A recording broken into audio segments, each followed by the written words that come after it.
తండ్రి అయిన దేవుని నామాన్ని మహిమ కలుగును గాక. నాకు ఈ అవకాశం ఇచ్చిన తండ్రి అయిన దేవునికి సంఘ పెద్దలను వందనం తెలియజేసుకోవచ్చు. ఈరోజు వాక్య లేఖన భాగం పోదాను. ఈరోజు నేను ఎంచుకున్న భాగం ఏమంటే శోధన, టెంప్టేషన్. దాన్ని ఎంచుకున్నాను. దేవుడు తలపు ఇచ్చాడు, దాని గురించి ధ్యానించినప్పుడు కొన్ని వాక్య భాగాన్ని ధ్యానించుకుందాం. మొదటిగా అందరూ సహజంగా టెంప్టేషన్లో పడుతుంటాము, అంటే శోధనలో పడుతుంటాము. కొన్నిట్లో మనం గెలుస్తుంటాము, కొన్నిట్లో మనం ఓడిపోతుంటాము. ఇప్పుడు కొన్ని గెలిచినప్పుడు అది మన చుట్టూ ఉన్న వాళ్ళు కూడా ఆ ఒక ప్రభావం ఉంటుంది. కొన్ని శోధనలు పడిపోయినప్పుడు అదే శోధన వల్ల మన చుట్టూ ప్రభావం ఉంటుంది. అలా చాలా విధమైన శోధనలు ఉన్నాయి. దీంట్లో మనం ముఖ్యంగా ఒక వర్షం చూసినట్టు స్టార్టింగ్ హెబ్రీయులకు రాసిన గ్రంథము 3వ అధ్యాయము 8వ వచనం చూసుకుందాం.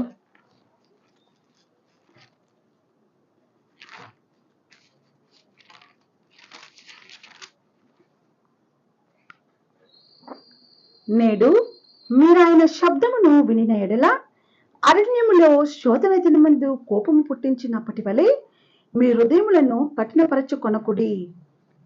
విని ఉన్నాం. ఇప్పుడు నేడు మీరు ఆయన శబ్దమును వినిన ఎడల అరణ్యములో శోధన దినమందు కోపం పుట్టించినప్పటి వల్లే మీ హృదయములను కఠినపరచుకొనకుడి.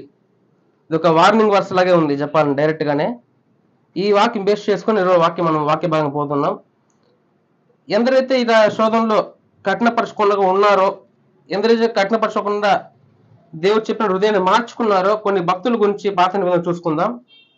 ఇప్పుడు మొదటిగా మనం అయితే ఎందరైతే పడిపోయినారో శోధనలో, ఈ పడిపోయిన వల్ల వాళ్ళ చుట్టూ ఉన్న వాళ్ళకి ఆ శోధన వాళ్ళ వల్ల వాళ్ళొక్కరి జీవితం వల్ల ఆ చుట్టూ ప్రభావం వచ్చింది. అది మంచిగా ఉండొచ్చు, చెడుగానే ఉండొచ్చు. దాన్ని మొదటిగా చూసుకున్నప్పుడు దావీదు రాజు ఉన్నాడు. దాని ముఖ్యం మనం ఫస్ట్ క్రానికల్ 1 దినవృత్తాంతములు 21వ అధ్యాయము 1వ వచనం చూసుకుందాం. తర్వాత సాతాను ఇజ్రాయేలునకు విరోధముగా లేచి ఇజ్రాయేలీయులను లెక్కించుటకు దావీదును ప్రేరేపింపగా, దావీదు యోవాబునకును జనుల యొక్క అధిపతులకును, మీరు వెళ్ళి బయర్షేబా మొదలుకొని దాని వరకు ఉండు ఇజ్రాయేలీయులను ఎంచి వారి సంఖ్య నాకు తెలియటకై నా యొద్దకు దాన్ని తీసుకుని రండని ఆజ్ఞ ఇచ్చెను. చాలండి. ఇప్పుడు చూసినప్పుడు ఇక్కడ ధర్మశాస్త్రం అయితే ఆజ్ఞ ఉండదు. దేవుడు ధర్మశాస్త్రం ఆజ్ఞ ఇస్తాడు. ఏమని? నువ్వు ప్రజలను ఎంచకూడదు, ఎందుకంటే నా మీద విశ్వాసం పోతుంది నీకు. దేవుని పైన విశ్వాసం ముఖ్యంగా రాజుకు చెప్తారు. ఎందుకంటే ఇవి ఎంచినారనుకో, నాకు ఇంత బలం ఉంది, ఈ రాజ్యం కంపేర్ చేస్తుంటారు ఆ దేశానికి ఈ దేశానికి, నేను జయించగలుగుతాం వీళ్ళు జయించగలుగుతాం కంపేర్ చేసుకోకుండా దేవుని పైన విశ్వాసం పోకుండా ఎవరు ఎంచద్దు అని ధర్మశాస్త్రం ఆజ్ఞ ఇస్తాడు. యాజ్ఞ దావీదు తెలీదా? దావీదు ఖచ్చితంగా యాజ్ఞ తెలుసు. ఆ ధర్మశాస్త్రంని బాగా పాటించిన వాడు. కానీ సాతాను సోదరులు ఆయన సింపుల్గా ఏం చేసినాడు, ఆయనకు ఒక ఆశ వచ్చింది. ఏమని? జనులు ఎక్కిస్తే ఏమవుతుంది, మనం ఒక బలం చూసుకోవచ్చు, ఇంతకాలం జయించి వచ్చాం కదా అనే ఒక శోధనలో పడిపోయినాడు ఆయన. ఆ కింద చూసినప్పుడు దాని ప్రభావం ఏమని చూసినప్పుడు దేవుడు ఏం చేస్తాడు, మొత్తం ఇజ్రాయెల్ మొత్తాడు. దాంట్లో చూసినప్పుడు 70,000 మంది ఒక దినంలోనే చనిపోతారు తెగులు వల్ల. అప్పుడు దూత వచ్చినప్పుడు చూస్తాము ఈ శోధన దావీదు ఏం చేశాడంటే మనం పడిపోయిన చూస్తున్నాం.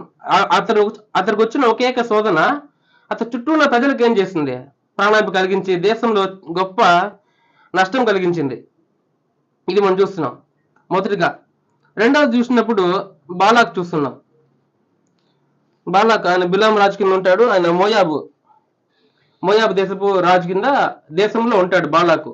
ఇదని చూసినప్పుడు ఒక బహుమానం దేవుడు చెప్తాడు, ప్రజల్ని నువ్వేం చేయకూడదు, ఇజ్రాయెల్ ప్రజల్ని శపించకూడదని చెప్పినప్పుడు కూడా ఆయన వినకుండా ఏం చేస్తాడు, బహుమానం నిమిత్తము బిలాం ఏం చేస్తాడు, బిలాం ఇచ్చే బహుమానం నిమిత్తం బాలాక్ ఏం చేస్తాడు, అది చేస్తాడు. ఒక నెంబర్స్ సంఖ్యాకాండము 22వ అధ్యాయము 15 నుంచి 18 చూసుకుందాం.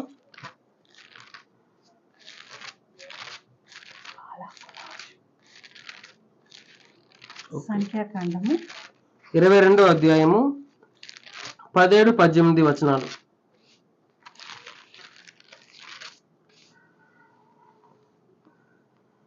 నేను నీకు బహు ఘనత కలగజేసేదను, నీవు నాతో ఏమి చెప్పుదువో అది చేసేదను కనుక నీవు దయచేసి వచ్చి నా నిమిత్తము ఈ జనమును శపించుమని సిప్పోరు కుమారుడైన బాలాకు బాలాకు చెప్పెననిది.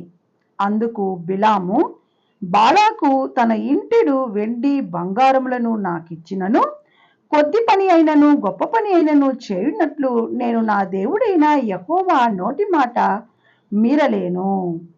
కాబట్టి కాబట్టి మీరు దయచేసి ఈ రాత్రి ఇక్కడ నుండి యెహోవా నాతో నీకనేమి చెప్పునో నేను తెలుసుకుందునని బాలాకు సేవకులకు ఉత్తరమిచ్చెను. ఇక్కడ చాలండి. ఇక్కడ నోటి మాట చూసినప్పుడు బిలాం చెప్తున్నాడు ఏమని, నాకు వద్దు, ఏ బహుమానం వద్దు, నేను తీసుకోను. కానీ హృదయం చూసినప్పుడు అది బహుమానం మీద ఆశ ఉంది, ఆయనకి చాలా ఆశ ఉంది. కానీ దేవుడు ఏం చేస్తాడు, నీ హృదయం ఎట్లా చెప్తుంది చేసేపో అనేసి రేపు పొద్దున ఆయనకి దర్శనం చెప్పేస్తాడు. మళ్ళీ చూసినప్పుడు పొమ్మని చెప్పేస్తాడు. మళ్ళీ పొమ్మని చెప్తే పోతా ఉంటాడు. దారిలో మళ్ళీ గాడిద వచ్చి దూత వస్తాడు, మధ్యలో ఖడ్గంతో ఉంటాడు. ఇంకి ఆ ఒక ఆశ వల్ల బహుమానం ముందర ఉన్న దూత కనపడలేదు దీనికి. ఆత్మ ద్వారా బహుమానం మాత్రం ఉంది హృదయంలో. గాడి తప్పుకుంటుంది, ఇద్దరు గాడిని తిడతాడు. దేవుడు గాడిదకి ఒక మానవ స్వరం ఇచ్చి మాట్లాడినప్పుడు అప్పుడు ఆ దూత చెప్తారు, నువ్వు ఆ గాడి తప్పించకపోయి ఉంటే ఆ గాడిద బదులు నీ ప్రాణం ఏమిటి, 3 సార్లకి చంపేస్తుండేవా, నేను గాడిద బతికిచ్చుండేవని చెప్తారు. దీని ద్వారా చూస్తున్నాం ఇప్పుడు ఏమవుతుందంటే, మన నెక్స్ట్ వర్స్ చూసినప్పుడు అదే అతను దేవుడు చెప్పినట్టు పోతాడు. మళ్ళీ ఏం చేస్తాడు, మళ్ళా మంచి ప్రవచనం పరిశుద్ధాత్మ ద్వారా మంచి ప్రవచనం ఇస్తారు. కానీ కొంతకాలం ఏం చేస్తాడు, రాజుకి చెడ్డ ఆలోచన ఇస్తాడు. ఎటంటే ఒక మోయాబు స్త్రీలను పిలుచుకెళ్ళి వ్యభిచారించే ఐడల్టరీ, విగ్రహారాధన వాళ్ళు భుజించే దాని ద్వారా ఇజ్రాయెల్కి శాపం తెప్పించాలా అనే ఒక ఉద్దేశంతో చేసి ఇజ్రాయెల్ని పడగొడతాడు. ఇజ్రాయెల్ని పడగొట్టి ఎంత అవుతుందంటే ఇజ్రాయెల్ పెద్ద ఒక పాపం చేసే కారణం అవుతాడు. మళ్ళీ దీని కారణం ఏమంటే ఒక బహుమానం వల్ల మోయాబు దేశస్తుని కోల్పోతాడు, తన ప్రాణాన్ని కోల్పోతాడు, ఇజ్రాయెల్ నశించడానికి కారణం అవుతాడు. కొన్ని ఒక శోధన, ఈ శోధన ఏం చేశాడు ఆయన, పరిపూర్ణంగా పడిపోయినట్టు చూస్తున్నాము. నెక్స్ట్ చూసినప్పుడు సారా అంటేనే మనకు చిన్న కొన్ని సంగతులు మాత్రమే వస్తాయి. ముఖ్యంగా ఏం చేస్తుందంటే ఇస్సాకునకు తల్లి కాబట్టి ఈమె కూడా ఆ శోధనలో దేవుడు అంత వాగ్దానం ఇస్తాడు. అబ్రహాంకి సారాకి ఇద్దరికి వాగ్దానం ఇస్తాడు. ఏమని, నీ దగ్గర సంతానం కలిగిస్తా అని చెప్తాడు. అవేం చేస్తుంది, కొంచెం ఆ పేషెన్స్ లేక తన దాసురాలు అబ్రహాంకి ఇచ్చేసి వివాహం చేస్తుంది. ఆ దేవుడు చెప్పాడంటే చెప్పలేదు దేవుడు. అప్పుడేమవుతుంది, దాని ద్వారా ఒక హాగర్ కుమారుడు, దాని ద్వారా ఒక రైవలరీ అంటే శత్రుత్వం ఏర్పడుతుంది. మనం చూసాం ఫ్యూచర్ ఒక జనరేషన్స్ లో వీళ్ళు డైరెక్ట్ గా ఇస్మాయిల్ సంతానం ఎప్పుడు డైరెక్ట్ గా ఎవరితో ఇజ్రాయెల్ తో పోట్లాడే బైబిల్లో యాడ్ లేదు మనకు. మనం గూగుల్లో చూసినప్పుడు ఏముందంటే వీళ్ళు ఏదోమీలతో కలిసి మోయాబులతో కలిసి అమాలికులతో కలిసి జాయింట్ ఫోర్సెస్ గా డైరెక్ట్ గా దెబ్బతీయకుండా సైడ్ గా దూసి వీళ్ళని మళ్ళా పడగొట్టాలని చూసేవాళ్ళు ఉన్నారంట. ఈ మీరు చేసిన చిన్న పొరపాటు వల్ల ఏమైంది, ఇప్పుడు ఇజ్రాయెల్కి ఎప్పుడు ఒక ముళ్ళులాగా వీళ్ళు ఏం చేస్తున్నారు, హాని కలిగిస్తూనే ఉన్నారు జీవితాంతంగా. ఇప్పుడు దాకా కూడా చూస్తున్నాము, అరబ్స్ అంతా ఏం చేస్తున్నారు, ఇజ్రాయెల్ని ముట్టడించి బాధ చేస్తూనే ఉన్నారు. ఈ చిన్న పొరపాటు ఎంత పెద్ద దానికి కారణం చూస్తున్నాం. ఈ యొక్క మళ్ళా చూసినప్పుడు మనకు సౌలు రాజు గురించి చూసుకుంటాము. 1 సమూయేలు 13వ అధ్యాయము 13-14 వచనాలు. అందుకు సమూయేలు ఇట్లా, నేను నీ దేవుడైన యెహోవా నీకిచ్చిన ఆజ్ఞను గైకొనక నీవు అవివేకపు పని చేసితివి. నీ రాజ్యమును ఇశ్రాయేలుల మీద సదాకాలము స్థిరపరచుటకు యెహోవా తలచి ఉండెను. అయితే నీ రాజ్యము నిలువదు. యెహోవా తన చిత్తానుసారమైన మనస్సు గల యొక్కని కనుగొని ఉన్నాడు. నీకు ఆజ్ఞాపించినది దాని నీవు గైకొనకపోతివి కనుక యెహోవా తన జనుల మీద అతన్ని అధిపతినిగా నియమించును. ఈ సంగతి చూసినప్పుడు అప్పటికే అతను ఒక రాజును చంపడు, యుద్ధానికి పోయినప్పుడు చంపకుండా చేస్తా దేవుడు అప్పుడు క్షమించేస్తా వదిలేస్తారు. మళ్ళీ ఏమవుతుందంటే ఈ నెక్స్ట్ ఈ చూసినప్పుడు ఇది ఒక శోధన. ఇప్పుడు ఫిలిస్తీన్లు వస్తున్నారు, ఇంక యుద్ధం జరిగిపోతుంది. ఇంకా సమయంలో రాబోతాడు, కొంచెం లేట్ చేశాడు, ఆలస్యం చేశాడు. దానికి ఏం చేశాడు, యాజకులు చేయకుడు, ప్రవక్తలు మాత్రం చేయాలి, యాజకులు ప్రవక్తలు మాత్రం బలి అర్పించాలి దేవునికి ఎప్పుడు కానీ. కానీ ఆ ఒక్క పనిని బెన్యామీనుడిగా ఉన్న ఈయన చేయకూడే పనిని పాపం ఇది చెప్పాలంటే దేవుని వ్యతిరేకం పాపం ఇది. ఈయన తన చేతులు తీసుకొని ఆ సమాధాన వరిని అర్పించేస్తాడు. మన ధర్మశాస్త్ర ఆజ్ఞలకు చాలా వ్యతిరేకమైన పని ఇది. మనం చూసినప్పుడు వెంటనే ఈ ఒక్క కారణం వెంటనే కింద చెప్తారు. ఈ ఒక్క కారణంతో ఏం చేస్తున్నాడు నిన్న ఇంతగా దిగించేసినావు కాబట్టి ఈ ఒక్క కారణంతో ఈ రాజ్యాన్ని తీసి దేవుడు వాక్యిస్తేస్తున్నాడు. వాక్యిచ్చేసాను నెరవేర్చడానికి టైం పడుతుంది. మళ్ళీ కింద దావీదుని ఎన్నుకుంటారు. ఈ ఒక్క కారణంతో ఏం చేస్తారు, తన రాజ్యాన్ని కోల్పోయినట్టు చూస్తున్నాం. ఏంది పేషెన్స్ ని ఓర్పు ఓర్పు ఈ ఓర్పుని ఆయన కొంచెం కూడా ఓర్పు లేకున్నాడు. పైన చూసినప్పుడు సారా అదేమో ఓర్పు లేకుండా ఉండింది, కింద సౌలు అదేమో ఓర్పు లేకున్నాడు, బాలాక్ అదేమో ఉన్నాడు.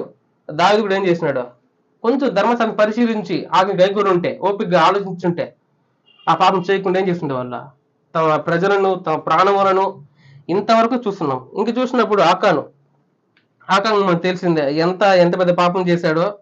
అతడు మనం ఒకసారి వర్ష చూద్దాము. యోషువ రాసిన గ్రంథము 7వ అధ్యాయము 20 నుంచి 24 వచనాలు చూద్దాం. ఆకాను యెహోషువతో, ఇశ్రాయేలీయుల దేవుడైన యెహోవాకు విరోధముగా నేను పాపము చేసినది నిజము. దోపుడు సొమ్ములో ఒక మంచి సీనారు పై వస్త్రమును, 200 తులముల వెండిని, 50 తులముల ఎత్తుగల ఒక బంగారు కంబిని నేను చూచి వాటిని ఆశించి తీసుకుంటుని. ఇదిగో నా డేరా మధ్య అవి భూమిలో దాచబడి ఉన్నవి. ఆ వెండి దాని క్రింద ఉన్నదని ఉత్తరమిచ్చి తాను చేసినదంతయు ఒప్పుకొనెను. అప్పుడు యెహోషువ దూతలను పంపగా వారు ఆ డేరా యుద్ధకు పరిగెత్తి చూచినప్పుడు అది డేరాలో దాచబడి ఉండెను. ఆ వెండి దాని క్రింద నుండెను. కాబట్టి వారు డేరా మధ్య నుండి వాటిని తీసుకుని యెహోషువ యుద్ధకును ఇశ్రాయేళ్ల యుద్ధకును తెచ్చి యెహోవా సన్నిధిని ఉంచిరి. తర్వాత యెహోషువయు ఇశ్రాయేలీయులందరూ జెరహు కుమారులైన ఆకానును, ఆ వెండిని, ఆ పై వస్త్రమును, ఆ బంగారు కమ్మిని, ఆకాను కుమారులను కుమార్తెలను, ఎద్దులను, గాడిదలను, మందను, డేరాను, వానికి కలిగిన సమస్తమును పట్టుకొని ఆ కోరు లోయలోనికి తీసుకుని వచ్చిరి. అప్పుడు యెహోషువ, నీవేళ మమ్మను బాధపరిచితివి, నేడు యెహోవా నిన్ను బాధపరచుననగా ఇశ్రాయేల్ అందరూ వానిని రాళ్లతో చావగొట్టిరి. చాలండి, ఇంత కారణం చూసినారా? జస్ట్ ఒక చెప్తాడు, చెప్పింద పోయింది, ఎవరు ఎత్తుకోవద్దండి, దేవుని కళ్ళకు మాత్రం కొన్ని ఎత్తుకుంటారు, అంతే అయిపోతుంది. వినడైనా ఏం చేస్తాడు, ఒక వాంఛ, ఇష్టం, టెంప్టేషన్, ఏంది అది, అత్యాశ. దాని ద్వారా ఏం చేస్తాడు, దోపుడు తీసుకొని తన ప్రాంతం కాకుండా తన కుమారులు కుమార్తెలు పశువులు సమస్తమును కూడా ప్రాణం కోల్పోయినట్టు చూస్తున్నాం. తన ఒక్కని యొక్క నిర్లక్ష్యము ఎంతమంది ప్రాణం తీసినో కారణమైంది. దురాశ అది చూస్తున్నాము. మనం చివరిగా మనం కొత్త చూసినప్పుడు దీనిలో పేతురు, మత్తయి సువార్త 16వ అధ్యాయము 21 నుంచి 23 వచనాలు చూసుకుందాం.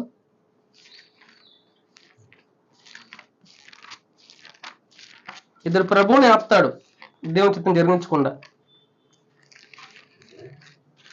16 మత్తయి సువార్త 16వ అధ్యాయం 21, 22, 23 వచనాలు.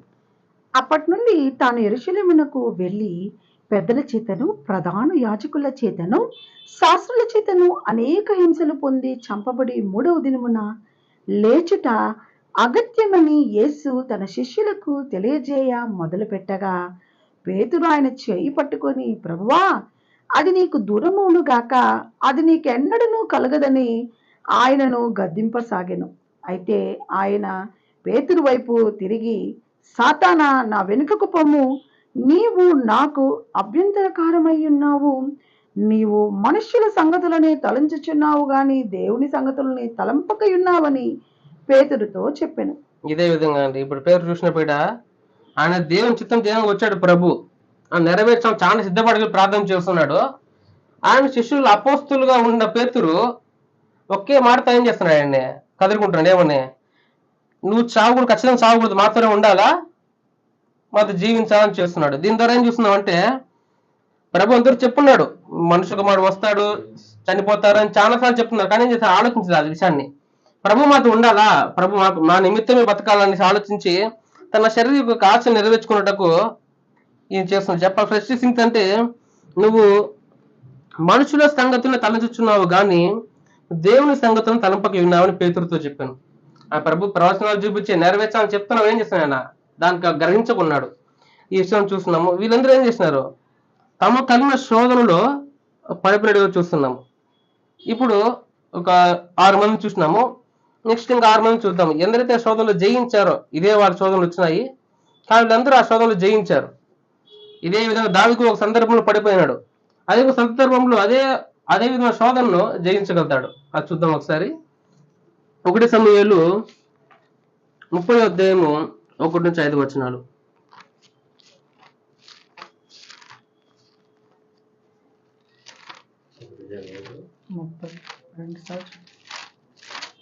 1 సమూయేలు 30వ అధ్యాయము 1 నుంచి 5 వచనాలు. దావీదును అతని జనులను 3వ దినమందు సిగ్లకునకు వచ్చిరి. అంతలో అమాలేకీయులు దండెత్తి దక్షిణ దేశము మీదను సిగ్లకు మీదను పడి కొట్టి దానిని తగులబెట్టి గొండ్లనేమి అల్పులనేమి అందులోనున్న ఆడువారందరినీ చెరపట్టుకుని చంపక వారిని తీసుకుని వెళ్ళిపోయి ఉండేది.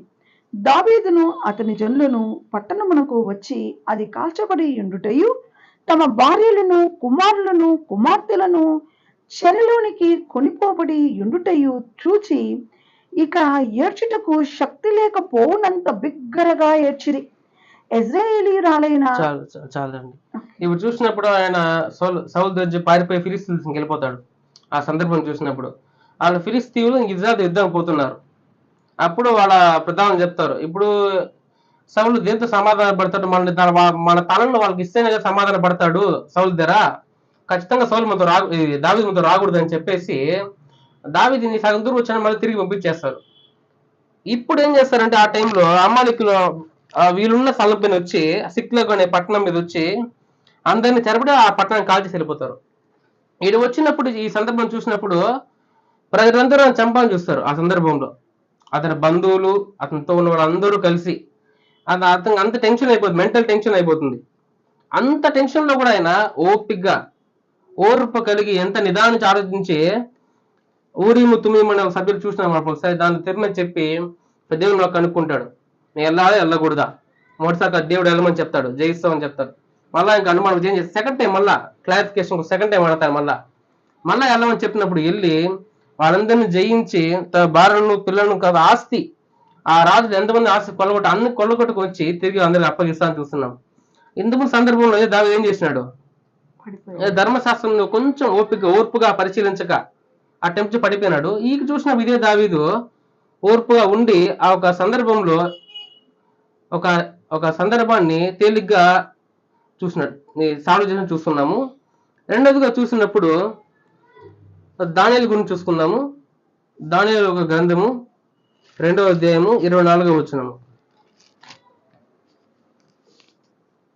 2:24.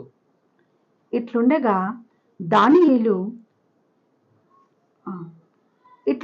దానియేలు బబులోనులోని జ్ఞానులను నశింపచేయుటకు రాజు నియమించిన ఆరోగ్యకుని యొద్దకు వెళ్ళి, బబులోనులోని జ్ఞానులను నశింపచేయవద్దు, నన్ను రాజు సముఖమునకు తోడుకొని పొమ్ము, నేను ఆ కల భావమును రాజునకు తెలియజేసేదని నేను.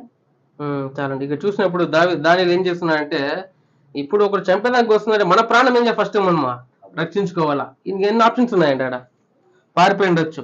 ఎంత పెద్ద ఖచ్చితంగా సైనికులు ఉంటారు, జ్ఞానులు అంటే ఏం చేస్తారా, సైనికులు మెయింటైన్ చేసేవాళ్ళు, పారిపోయి ఉండొచ్చు, ఇంకే సంథింగ్ ఏం చేస్తుండొచ్చు.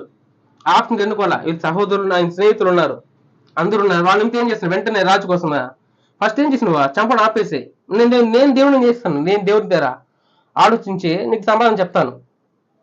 ఎంత ఒక ప్రాణ సిచ్యువేషన్ లో కూడా ఓర్పుగా ఏం చేసినాడు ఆయన, ఆ ఒక సందర్భాన్ని తేలిగ్గా దేవుని చిత్తానుసారంగా సాల్వ్ చేసి చూస్తున్నాము.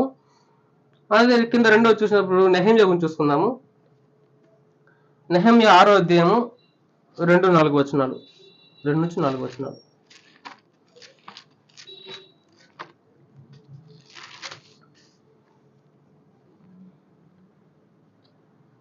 సన్బల్లట్టును గెషేమును నాకు ఏదో హాని చేయుటకు ఆలోచించి ఓడో మైదానమందున్న గ్రామములలో ఒకదాని దగ్గర మనము కలుసుకుందుము రండని నా యొద్దకు వర్తమానము పంపిరి. అందుకు నేను చేయు పని గొప్పది, దాని విడిచి మీ యొద్దకు వచ్చుటకై నేను దాన్నెందుకు ఆపవలెను? నేను రాలేనని చెప్పుటకు దూతలను పంపించి తిని. నేను చూసినప్పుడు నెహమ్యా ఈయన ప్రాకారం కడుతున్నాడు. ఎంత శోధన వస్తుందంటే వాళ్ళు ఎంత విక్రిస్తారంటే విని అంత విక్రిస్తారు. ఇక్కడ ప్రాణం తీయాలని ఏం చేస్తున్నారా?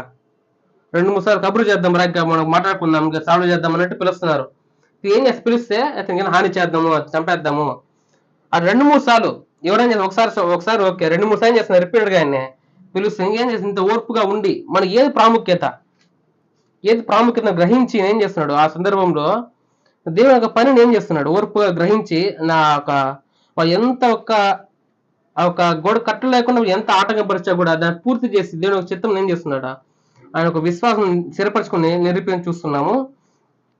మనం ఇంకా నెక్స్ట్ చూసినప్పుడు యోబు గురించి చూసుకున్నామండి. ఇక సాతాను అతన్ని అన్ని విధాలుగా దేవుని పర్మిషన్ తీసుకొని అన్ని విధంగా ఆయన శోధించను, అంత విధంగా శోధించాడు. ఒక భార్య తన పిల్లల్ని ఆస్తిని దాస్తుని అందరిని పోగొట్టుకుంటాడు. ఒక భార్య తప్పు మిగిలి ఉంటుంది అని చూస్తున్నాము. ఇప్పుడు చదవండి ఒక యోబు గ్రంథము 2:9. అతను దేవునితో సవాల్ ఏమండి సాతాను అతన్ని దూషిస్తాడు, ఖచ్చితంగా దూషిస్తాడు, సవాల్ ఇస్తున్నాడు. చదువుదాం ఒకసారి. అతని భార్య వచ్చి, నీవు ఇంకను యథార్థతను వదలకయిందువా? దేవుని దూషించి మరణము కమ్మనెను. చూసినారా? సొంత భార్య ఎంత కాలం అంతా ఉంటుంటుంది. ఆమె చెప్తాంది, నువ్వు పాపం చేసి ఇంకేముంది, ఇంకా నువ్వు చేయకుండా ఏం ఆటకం పడుతుంది, పాపం చేయకుండా అంతా కోల్పోయినావు, అదొక వచ్చేసి నీకు ఇంకేం నష్టపోతాయి అనుకున్నాను అన్నట్టు ఆమెకి నెగిటివ్ గా అతను ఏం చేస్తున్నారు, ఆమె ఏం చేస్తుంది, అతను నెగిటివ్ గా ప్రోత్సహిస్తుంది. అతను ఏం చేస్తున్నాడు కింద వస్తుంది.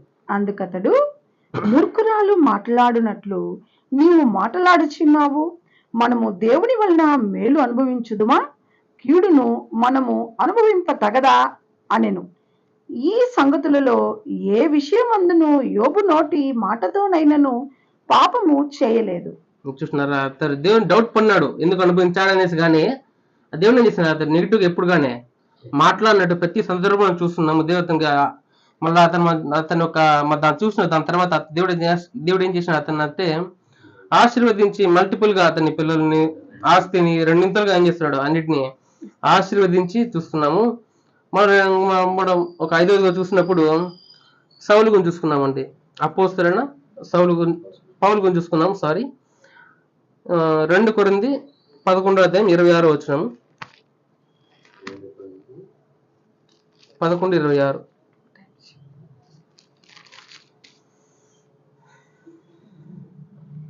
అనేక పర్యాయములు ప్రయాణములలోను, నదుల వలనైనా ఆపదలలోను, దొంగల వలనైనా ఆపదలలోను, నా స్వజనుల వలనైనా ఆపదలలోను, అన్యజనుల వలనైనా ఆపదలలోను, పట్టణములో ఆపదలలోను, అరణ్యములో ఆపదలలోను, సముద్రములో ఆపదలలోను, కపట సహోదరుల వలని ఆపదలలోను ఒంటిని. చూసినప్పుడు ఎన్ని రకమైన ఆపదల్లో ఉన్నట్టు ఇన్ని రకమైన ఆపదలు వచ్చిన ఏం చేస్తున్నాడు అతను ప్రతి స్వార్థ చెప్పడంలో విషయం తప్ప ప్రతి విషయం ఓర్పు ఎంత కలిగి ఉండి స్వార్థ ఒక పనిని ఏం చేస్తున్నాడా ఆపకుండా చేస్తూనే ఉన్నాడు. అదేవిధంగా అపోస్తలుల కార్యములు 20:19 చూద్దాం. అతని సొంత జనులు సహోదరుల వల్ల చాలా ఆపద వస్తుంది దానికి. 20:19 యూదుల కుట్రల వలన నాకు శోధనలు సంభవించినను కన్నీళ్లు విడుచుచు పూర్ణమైన వినయభావముతో నేను ఏలాగున ప్రభువును సేవించుచుంటునో మీకే తెలియను. ఇంక సందర్భం చూసినప్పుడైతే ఇక అతన్ని యెరూషలేముకి వెళ్తే ఇంకా ఏమున్నాయడ పందకములు శ్రమలు తప్ప ఏమి ఉండవని ఒక ప్రవక్త చెప్తారు. అప్పుడు ఆయన చెప్తున్నాడు, ఏం చేస్తున్నాడు, యూదుల కుట్రల నాకు శోధన సంభవించను కన్నీళ్లు విడిచిచు పూర్ణమైన వినయ భయభక్తులతో ఎలాగో ప్రభు సేవించుంటుందో మీకే తెలియననేసి ఉన్న ప్రజలు చెప్తాడు. చెప్పి ఏం చేస్తున్నాడు, అంత శోధన ఉన్నా కూడా ఓర్పు ఏం చేస్తున్నాడు? సహించుటకు ఏం చేస్తున్నాడు? యెరూషలేముకి వెళ్ళి ఆ పట్టబడని మనం గ్రహించున్నాము. ఇతడు ప్రభువుని ధరించుకుని ఉన్నాడు కాబట్టి ప్రభు ఎలా ఓర్పుగా ఉన్నాడో ఆ ఓర్పు ఏం చేస్తున్నాడు? ఆయన కనపరచగలుగుతున్నాడు. మనం చివరిగా చూసినప్పుడు మన ప్రభుని యేసుక్రీస్తుని చూసుకుందాం. ఇప్పుడు చూసినప్పుడు ఆయన ప్రతి విషయంలోనూ యూదుల వలన, పరిసయ్యుల వలన, సద్దూకయుల వలన, ప్రధాన యాజకుల వలన అందరి విషయంలోనూ ఎప్పుడు శోధిస్తూనే ఉంటారు. ఇప్పుడు మనం చూసినప్పుడు సాతాను వారొక ఆత్మ తగిన వాళ్ళ ఒక శోధనలు వేస్తూ ఉంటాడు. ఇప్పుడు హవ్వను చూసినప్పుడు వాళ్ళు పరిపూర్ణంగా ఉన్నారు చెప్పాలంటే, దేవుడు సృజించినప్పుడు. కానీ పాపం ఎరగకుండా పరిపూర్ణంగా ఉన్నారు. వాళ్ళు దేంతో పడరు, ఇంకా వాళ్ళు ఏం చేసి మాటలతో మాత్రమే. ఒక ఇదేంటారంటే మ్యానిపులేషన్ అంటారు, వాళ్ళని మైమరిపరచడం. దాని ద్వారా మాటలతో ఏం చేసినాడు? వాళ్ళని పడతోసాడు. అదేవిధంగా చూసినప్పుడు యోబుని కూడా అంతా కోల్పోయినాడు. ఇంకేం చేస్తారు? మాటలతో మాత్రమే. ఇంకా సంవత్సరంలో ఎంత కోల్పోయినా పరిపూర్ణంగా ఉన్నాడు ఆయన, దేవునితో పాపం చేయకుండా ఉన్నాడు. ఇంకా మాటలతో చేస్తారు కదా ఖచ్చితంగా. మనుషులు ఏం చేస్తారు? ఖచ్చితంగా దూషిస్తారు, మాటలతో చేస్తారు. అదే ప్రభు ఏం చేస్తున్నాడు? పరిపూర్ణంగా ఉన్నాడు ఈడ. నేను భూలోకం వచ్చినప్పుడు ఏమేం చేస్తాడా? దేవునితో ప్రభుని జయించలేము. ఇంకా మనము మాటలతో అయితే జయించవచ్చు అనేసి అతని మాటల ద్వారా చాలా జయిస్తారు. యూదుల ద్వారా అయితే మనం చూసినప్పుడు మత్తయి 22:15 15 నుంచి 22 వచనాలు చదవండి. మత్తయి సువార్త 22వ అధ్యాయం 15 నుంచి 22. అప్పుడు పరిసయ్యులు వెళ్ళి మాటలలో ఆయనను చిక్కుపరచవలనని ఆలోచన చేయుచు, బోధకుడా, నీవు సత్యవంతుడవై ఉండి దేవుని మార్గము సత్యముగా బోధించుచున్నావనియు, నీవు ఎవరిని లక్ష్య పెట్టవనియు, మోమాటము లేని వాడవనియు ఎరుగుదుము. నీకేమి తోచున్నది? కైసరుకు పన్నిచ్చుట న్యాయమా కాదా? మాతో చెప్పుమని అడుగుటకు హేరోదీయులతో కూడా తమ శిష్యులను ఆయన యొద్దకు పంపిరి. యేసు వారి చెడుతనము ఎరిగి, వేషధారులారా, నన్నెందుకు శోధించుచున్నారు? పన్ను రూక ఒకటి నాకు చూపుడని వారితో చెప్పగా, వారాయన యొద్దకు 1 దెనారము తెచ్చిరి. అప్పుడు ఆయన, ఈ పై రూపమును పై వ్రాతయు ఎవరివని వారిని అడగగా, వారు కైసరువనిరి. అందుకైన, అలాగైతే కైసరువి కైసరునకును, దేవునివి దేవునికిని చెల్లించుడని వారితో చెప్పెను. వారి మాట విని ఆశ్చర్యపడి ఆయనను విడిచి వెళ్ళిపోయి చూసినప్పుడు ప్రభుని ఏం చేస్తున్నారా? ఎట్టన్నా మాటలు ఏం చిక్కుపరిచి ఏం చేయాలి? ఆయన ఒక్క మాట వదిలేసినా కూడా ఆయన కైసరు పని ఇవ్వద్దని చెప్పేసాడు అనుకో, సైన్లు చేయ వెంటనే ఏం చేస్తారండి? పట్టుకెళ్ళదామని ప్లాన్ చేస్తున్నారు, రెడీగా ఉంటారు. ఇదొక సందర్భం మాత్రమే కాదు. మనం చూసినప్పుడు డైవర్స్ విషయంలో కూడా పరిశీలించి అడతారు, ఏ విజ్ఞాన న్యాయమా కాదా అని ఒకసారి ఆడతారు. దాన్ని పరిశీలిస్తున్నారు, ఆయన్ని పరిశీలిస్తున్నారు. ఇంకొకటి చూసినప్పుడు ఏం చేస్తాం? ఆకాశం ఒక సూచన కనబడుతుంది, మాకు కొన్ని ప్రవక్త కదా, ఇవాళ అవుతుంది చూద్దాం ఫస్ట్ అది చేస్తున్నారు. మళ్ళీ చూసినప్పుడు మన ధర్మశాస్త్రం గ్రేట్ కమాండ్మెంట్స్ ఏమున్నాయి చెప్పగలుగుతాను, ఇవాళ అవుతుందా? ఆ సమర్థుడు చెప్పి సమర్థుడు, కానీ ఏం చేస్తున్నారు? అతను శోధించి మాటలు ఎట్టన్నా ఏం చేస్తారా? చిక్కుపరచాలా, అపరాధిగా దోషిగా చేసి సైన్లో అప్పగించాలని చూస్తున్నాం. మళ్ళీ ఇంకోసారి ఒక స్త్రీ వ్యభిచారం పడబెడతాను తెచ్చి ఆయన ముందర పెడతారు, అవి సమస్య చూస్తున్నాము. ఇంకా అదే చాలా చేస్తారు ప్రభు. ప్రతి విషయంలో ప్రభు ఏం చేశాడు? ఓర్పుగా జ్ఞానంగా ఆలోచించి మాటలని కరెక్ట్గా ఎంచుకొని మాట్లాడి ప్రతి ఒక్క శోధనను వాళ్ళ ద్వారా వచ్చే శోధనను జయించి ఆయన పరిపూర్ణను చూస్తున్నాము. మళ్ళీ ఏం చేసినాడు? అంత జయించిన తర్వాత ప్రభు ఏం చేస్తున్నాడు? వాళ్ళందరి యొక్క శోధనను ఆయన మనం జయించే శక్తిని అనుభవిస్తున్నాడు. మన పరిశుద్ధాత్మ అనుగ్రహించి మనకు తన భూమిని ప్రతి ఒక్క మనిషిని తన ఒక మార్గం నడిపించటకు అనుగ్రహించడం చూస్తున్నాము. మనము ఇంకా చూసినప్పుడైతే నెక్స్ట్ మనము ఒక 6 మందిని చూస్తున్నాము, ఎవరు పడిపోయినారు చూస్తున్నాము. ఇంకా 6 మందిని చేసినాము, గెలిచిన చూస్తున్నాము. ఎట్లా గెలిచారంటే ఓర్పు. ప్రతి విషయం అన్ఫాలన్ ఎట్ట పడలేదంటే వాళ్ళు ఓర్పు. దావీదు ఏం చేసినాడు? వాళ్ళంతా ఎత్తుకెళ్ళిన ఓర్పుగా ఉండి జయించాడు. దేవుని చిత్తం అడిగి ఏం చేశారు? అది జయించాడు. దానియేలు చూసినప్పుడు ఏం చేస్తున్నాడు? ఓర్పు కలిగి ఆలోచించి దేవుని కనుక్కొని ఏం చేస్తున్నాడు? ఆ సంపాదిస్తున్నాడు. నెహెమ్యా చూసినప్పుడు ఏం చేస్తున్నాడు? ఓర్పు కలిగి దేవుని విశ్వాసం ఉంచి దేవుడు ఎప్పుడు నెరవేర్స్తాడు, గోడ కట్టని తన సామర్థ్యం అనుగ్రహిస్తాను గ్రహించి ఏం చేశాడు? ఆ పనిని పూర్తి చేసి దేవుని మహిమకరం చూస్తున్నాము. మనం యోబు చూసినప్పుడు కూడా తన ప్రతి మాటలో కూడా ఓర్పు కలిగి ప్రతి ఒక మాటలో కూడా ధ్యానం చేంజ్ చేస్తున్నాడా? దేవుని దూషించకుండా ఎటువంటి పెద్ద మాట పడకుండా తన యొక్క క్యారెక్టర్ని కాపాడుకుంటూ చూసుకున్నాము. నెక్స్ట్ చూసినప్పుడు పౌలు కూడా ప్రతి శోధనలో ఓర్పు కలిగి ఏం చేస్తున్నాడా, వాళ్ళు మాట్లాడే విషయంలో ప్రతి శోధనలో సహించి ఓర్పు కలిగి ప్రభువుని ధరించుకున్న వాడుగా ఏం చేస్తున్నాడు, వాళ్ళకి నిరూపిస్తున్నాడు క్రైస్తవుడుగా. మళ్ళా ప్రభు చూసినప్పుడు సమస్యను జయించిన ఓర్పు కలిగి ఏం చేశాడా, ఆ తండ్రి దేవుడితో అన్ని నామముల పైన అనుభవించే అర్హత పొందుతున్నాడు ఓర్పు కలిగి. దేవుని చేతి ప్రారంభంగా చూస్తున్నాము. మనం చివరిగా చూసినప్పుడు ఇంకా అయిపోయింది. ఇంకా 2 పేతురు 9వ అధ్యాయము 9వ వచనం చూసుకుందాం. 2:9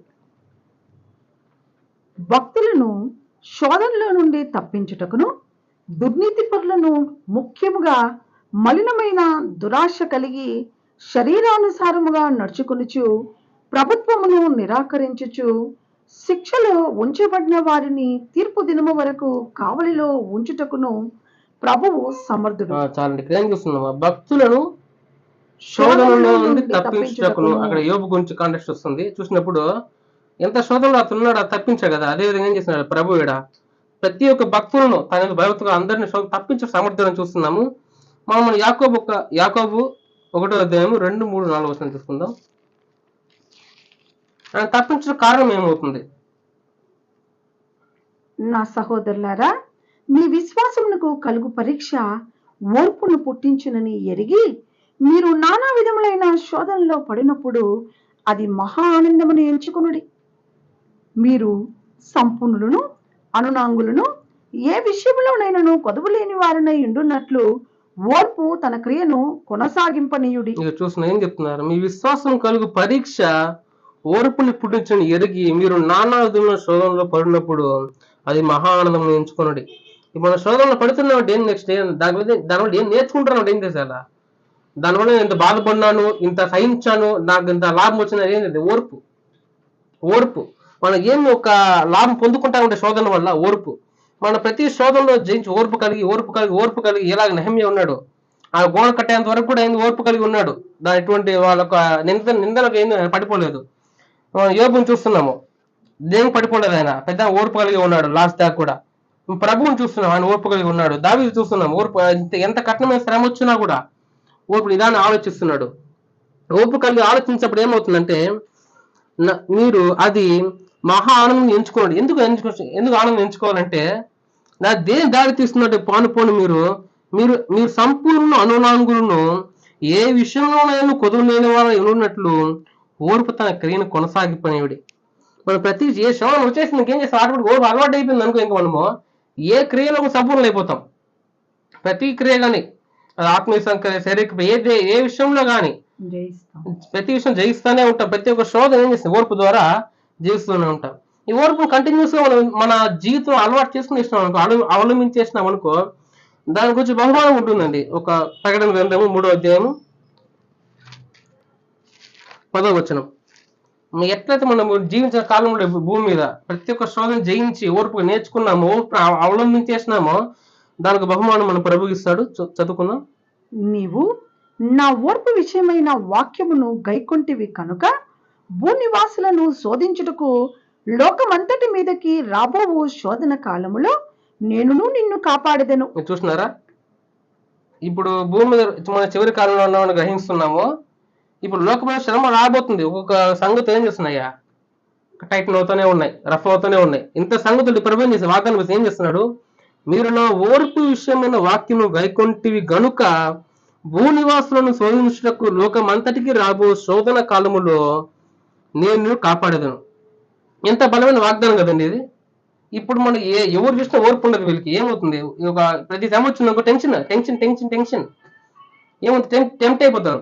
అధ్యాత్మం అది దీంట్లో లాభం లేదు నాకు, వెంటనే వేరే దానికి వెళ్ళాలా. వ్యాపార విషయంలో కానీ, చదువులో కానీ, ప్రతి విషయంలో ఏం చేస్తామా, ఉద్యోగ విషయంలో కానీ ఏమవుతుంది, మనకు టెన్షన్ అయిపోతాం, అసమాధానం అయిపోతాం, ఎక్కువ ఒక గలిబిల్లో ఉంటాం. అదే మనం శోధన జయించి ఓర్పును అవలంబించేసినాం అనుకో, ప్రతి విషయం ఓర్పు కలిగి దేవుని ఆడతాం, దేవుని ఒక ఆన్సర్ ఎత్తుకుతాం. అది చూస్తున్నాము. చివరి ఓర్పు ప్రతి ఒక మాటలో కూడా ఒకరు ఒక రెచ్చగొట్టే మాటలు మాట్లాడచ్చు, ఏదైనా సంథింగ్ ఏదైనా కానీ అట్లాంటిది మనం ఓర్పుగా సమాధానం ఇస్తే ప్రతి ఒక శోధన జయించడం ఏమవుతుంది, కారణం అవుతుంది. సామెతల గ్రంథము 18వ అధ్యాయం 21 వచనం తీసుకుందాం.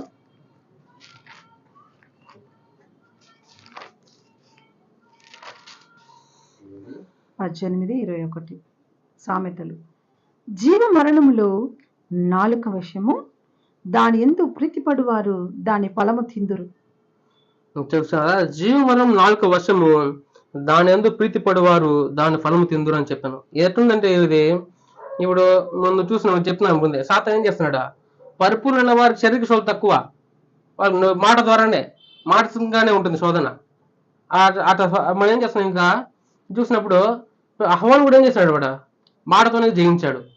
చాలా వరకు మాటతో జయించాడు, లోకం నది చేశాడు. ఒక్క మాటతో ఏమో చేశాడు, అబద్ధంతో పడగొట్టేశాడు. అదేం చేసినప్పుడు ఆ జీవ మరణములు నాలుక వశము, దాని ఎందు ప్రీతి పడవారు దాని ఫలం తిందురు అని చెప్పాడు. మన ఒక మాట ఎట్లా గ్రహించుకొని చూసుకున్నాము. అదేవిధంగా సామెతలు 10వ అధ్యాయం 1వ వచనం తీసుకుందాం.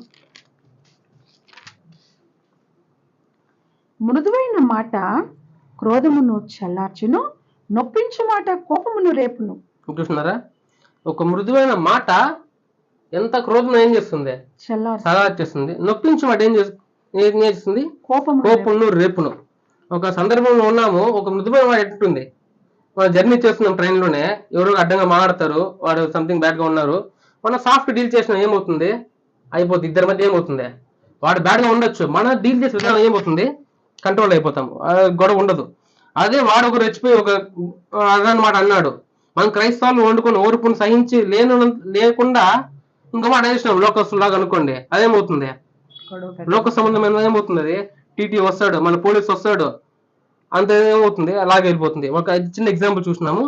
ఇదే ప్రతి ఒక్క మాటను ఏం చేసి మనము మృదుగా ఊర్చు, మనకంతా ఓర్పు అంత అవసరం ఉందండి. లాస్ట్ లో మనం ఎట్ట ముగించామంటే హెబ్రీ రాసిన గ్రంథము 3వ అధ్యాయం 8వ వచనం.